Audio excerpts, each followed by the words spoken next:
Bismillahirrahmanirrahim. So now we are going to continue our topic of bacterial pathogenesis.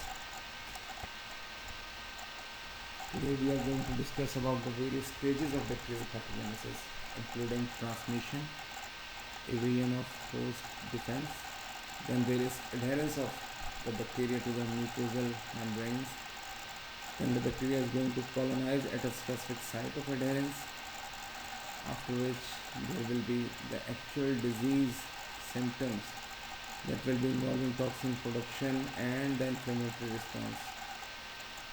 Then we have the host response, that will be specific or non-specific host response. Now we are going to start with the transmission of bacteria.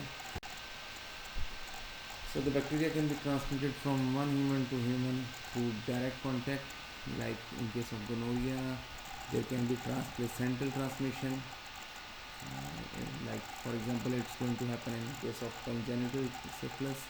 Then we have blood-borne diseases like syphilis, or we can have transmission through birth canal or the time of birth. We have different types of meningitis that is going to be transmitted through these routes, and the disease can be transferred, the bacteria can be transferred from a mother to a child through breast milk transfer. We can have non-human to human transfer, and we can have sources like soil source, through which diseases like tetanus can be transferred to humans through non-human sources. We have transmission from water sources, including Legionnaire's disease. Then we can have animal sources that are transmitting bacteria to humans, like in case of cat scratch fever, there is Lyme disease. So we have different examples related to it. Or there can be fomite sources, including skin infections, maybe a Staphylococcus aureus infection or other bacteria that are causing skin infections. After which there is going to be adherence of the bacteria to the cell surface at a specific site, and then there will be colonization of bacteria. Today we are going to discuss about the various stages of bacterial pathogenesis, including transmission, evasion of host defense, then there is adherence of the bacteria to the mucosal membranes, then the bacteria is going to colonize at a specific site of adherence, after which there will be the actual disease symptoms that will be involving toxin production and the inflammatory response. Then we have the host response, that will be specific or non-specific host response.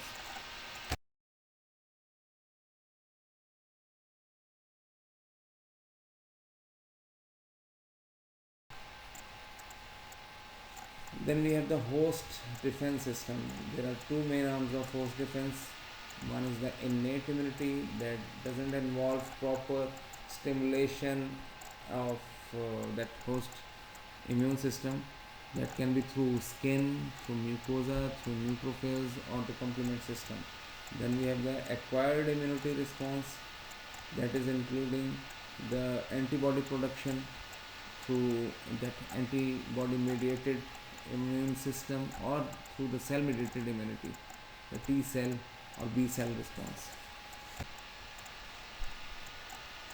After which there will be proper invasion of the host defense, there will be inflammatory response, or there can be intracellular survival that helps escaping of the bacteria from the host response, that will actually be responsible for causing the disease.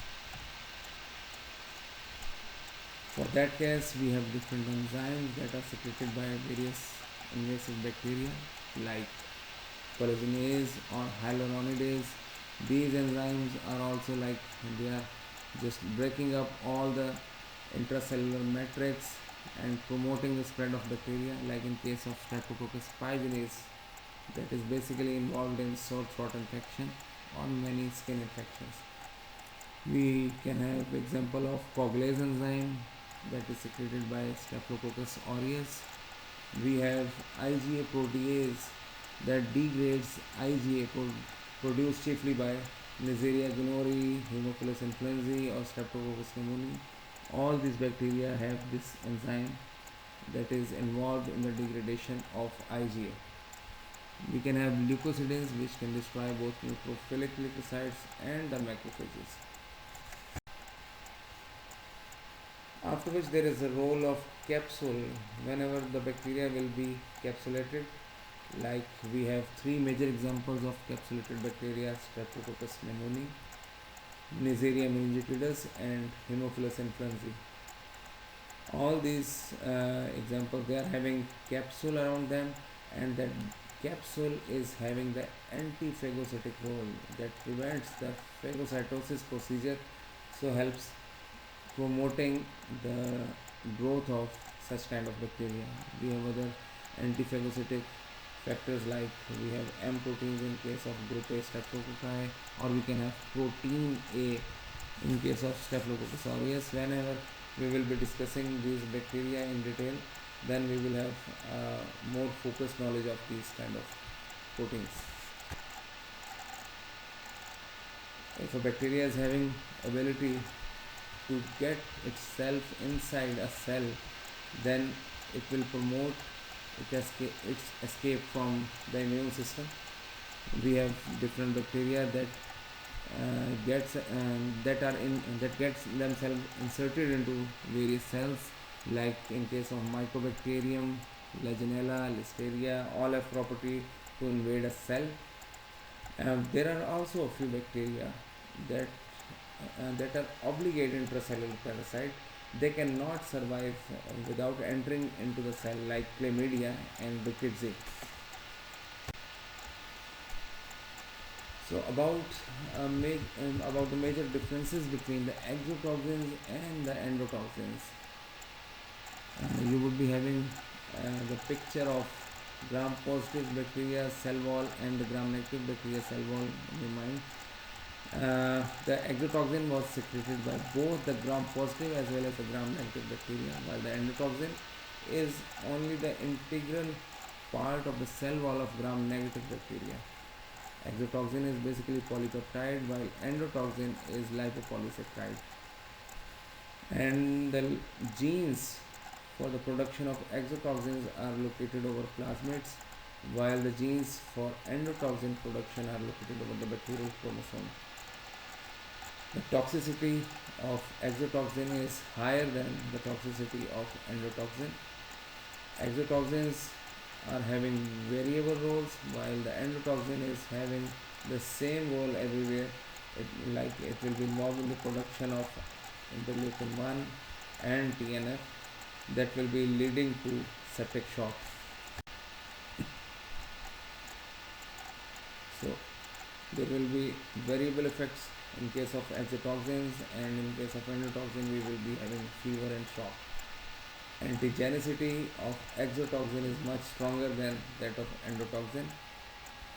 Exotoxin is also involved in the production of various kind of vaccines via production of toxides, while in case of endotoxin there is no such role. And the exotoxins are actually not that much stable whenever there will be heat applied, so they are actually destroyed at around 60 degrees centigrade. We are having only few exceptions, but in case of endotoxin they remain stable for over 100 degrees centigrade for 1 hour.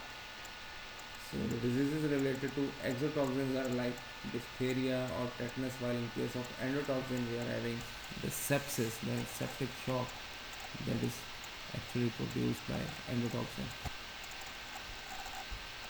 What an endotoxin can do, it can stimulate macrophages, it can stimulate complement system, and it can stimulate the Hageman factor. So whenever it will be stimulating macrophages, there will be interleukin 1 production, TNF production, as well as nitric oxide production. That is a major vasodilator. In case of complement system, we will be having activated C3 and C5A.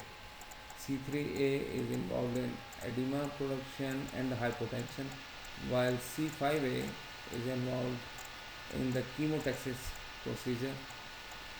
So, and about the Hageman factor, it is involved in the coagulation pathway as well as disseminated intramuscular coagulation. The endotoxin, like we have already said, that it is involved in production of fever through IL-1 as well as TNF. The hypotension and the shock is basically produced by increased vascular permeability, decreased peripheral resistance, and impaired perfusion of organs by vasodilators like bradykinin and nitric oxide.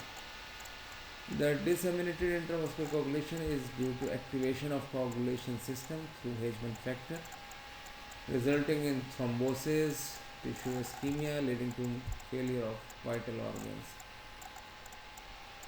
The neutrophils that are actually stimulated are involved in the damage to the endothelial lining, and that allows the leakage of plasma and red cells into the tissues, resulting in loss of blood volume and consequent hypotension. The damaged endothelium also serves as a site of platelet aggregation, and this leads to thousands of endovascular clots manifesting as BIC.